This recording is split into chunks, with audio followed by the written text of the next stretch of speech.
1 वर्ष शेष रह गया है। 1 वर्ष पश्चात हम अयोध्या को वापस लौट चलेंगे। हाँ प्रिय, तुम ठीक कह रही हो। ईश्वर की कृपा से 13 वर्ष तो बातों ही बातों में व्यतीत हो गए हैं। यहाँ बड़े बड़े ऋषिमुनियों के दर्शनों का सौभाग्य प्राप्त हुआ।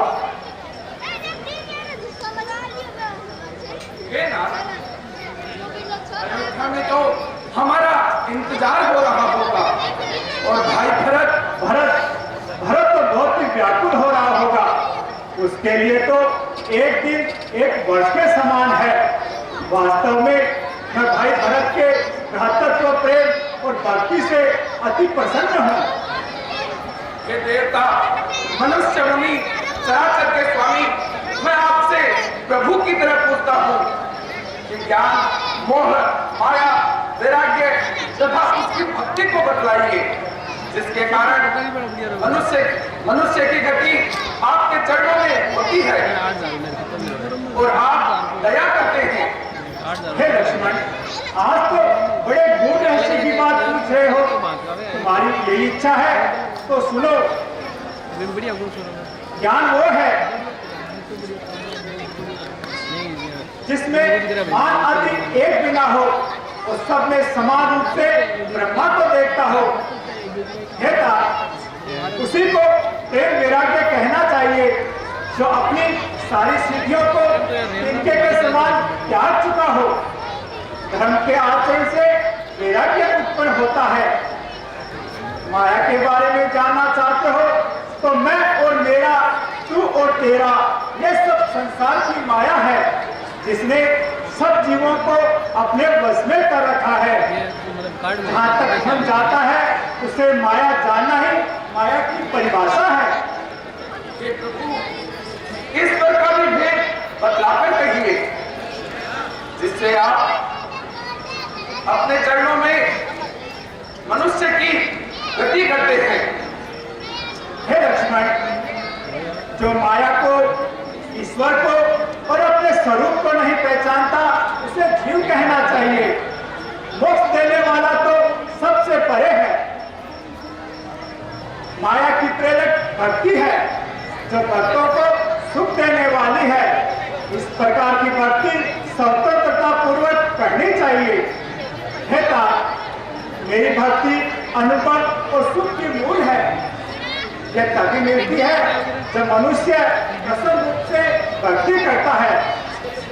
इसका स्वरूप यही है कि वह ईश्वर के चरणों में प्रेम हो, जो मुझको ही सब कुछ, माता, पिता, गुरु, भाई, पति आदि जाने और वेदों के अनुसार अपने अपने कर्मों में लगा रहे। इस प्रकार की भक्ति से मैं प्रेम करता हूँ। प्रभु, आज तो आपने मुझे मोक्ष का रास्ता ही बतला दिया। मैं अयोध्या चलकर इसका प्रचार प्रसार करूंगा।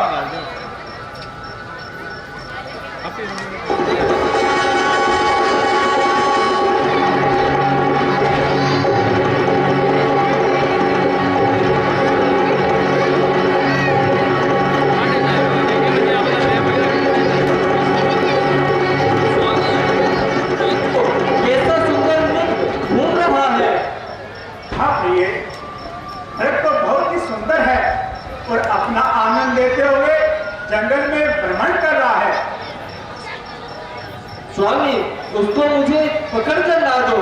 वास्तव में ये बहुत खूबसूरत है। सच में सोने की मूरत लग रहा है। स्वामी, मैं इसको सौगात के रूप में अयोध्या ले चलूंगी। स्वामी, ये मेरी आज्ञा नहीं, एक छोटी सी प्रार्थना है।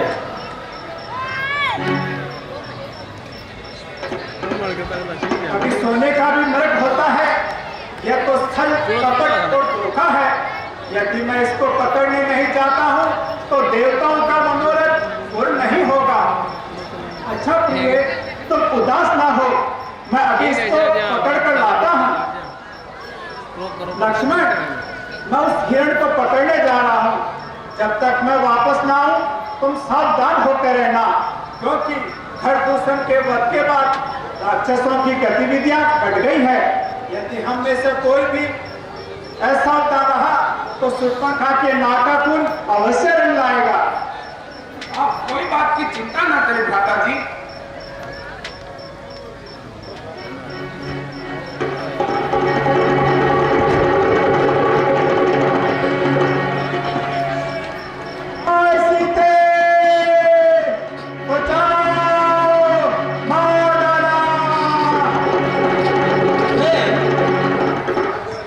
आज ये कैसी आवाज आई लक्ष्मण?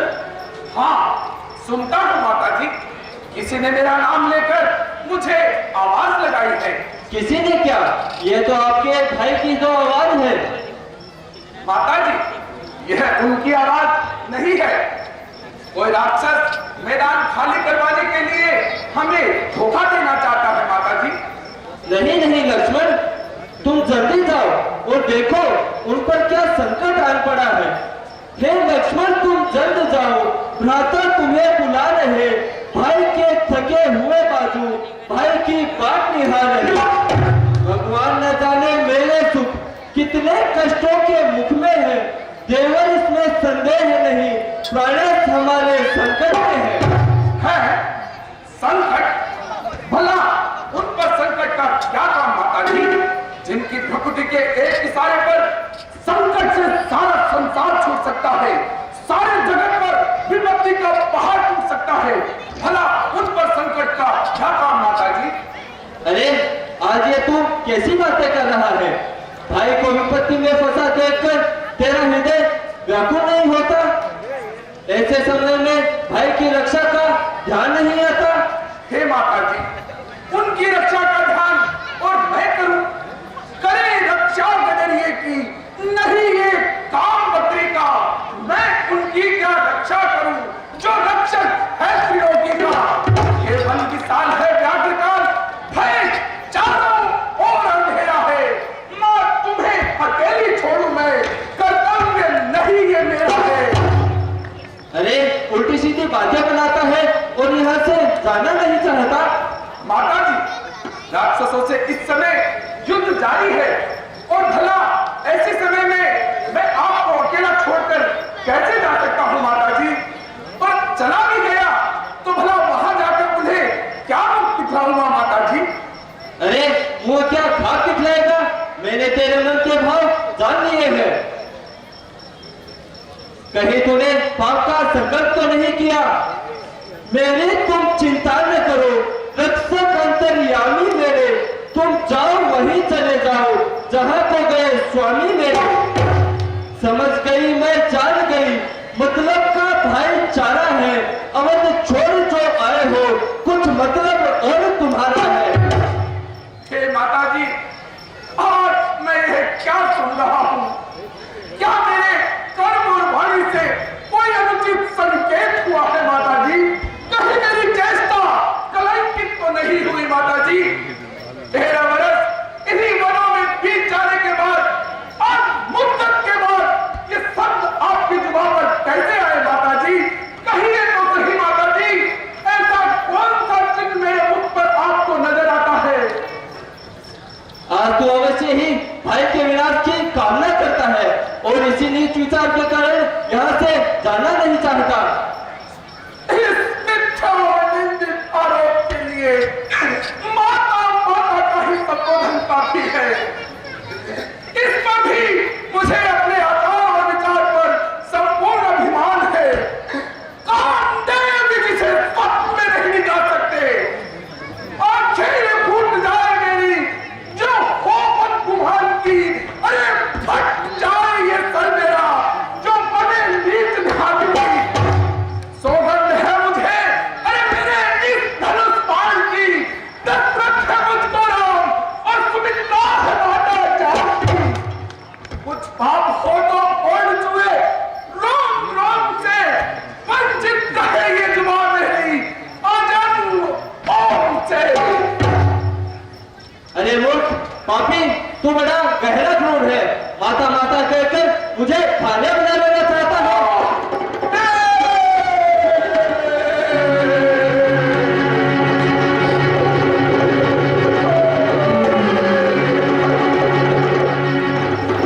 अब तो तुम ही साक्षी हो।